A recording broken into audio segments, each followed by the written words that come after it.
It was on about the spring of 1931, and we, some would call us the immigrants, came on and set along this river. And for the first few years, they were the hardest, digging earth and settling foundation. In the beginning, a night's sleep was in an old coach body. Once the house was built, it made the fall nights tolerable once again. We didn't live fancy.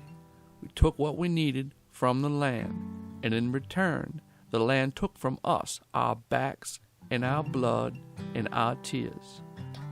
One thing is for sure. When we went to sleep at night, we slept knowing that we earned our place on this earth, no man to tell us otherwise.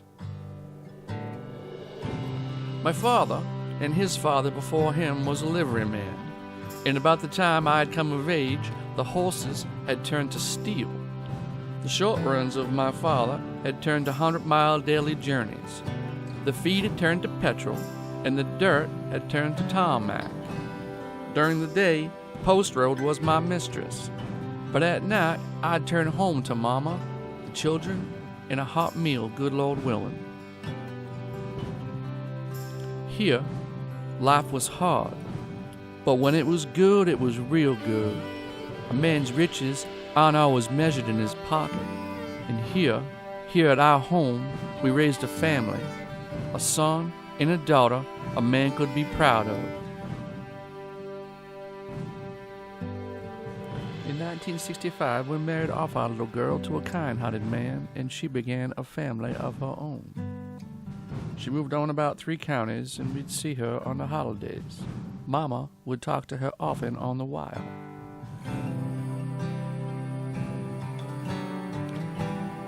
In 1967, my boy went off to fight the North Vietnamese.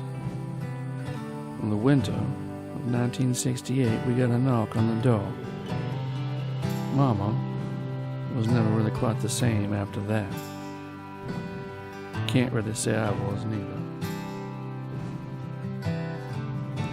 Then, on a frigid December afternoon, I laid to rest my beloved.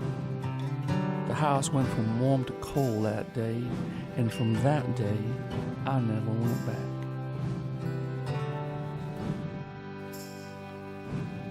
A short time later, the preacher read a word. He said I was a kind man and laid me down. Doctors said it was cancer, but I know better. My place was there, next to Mama.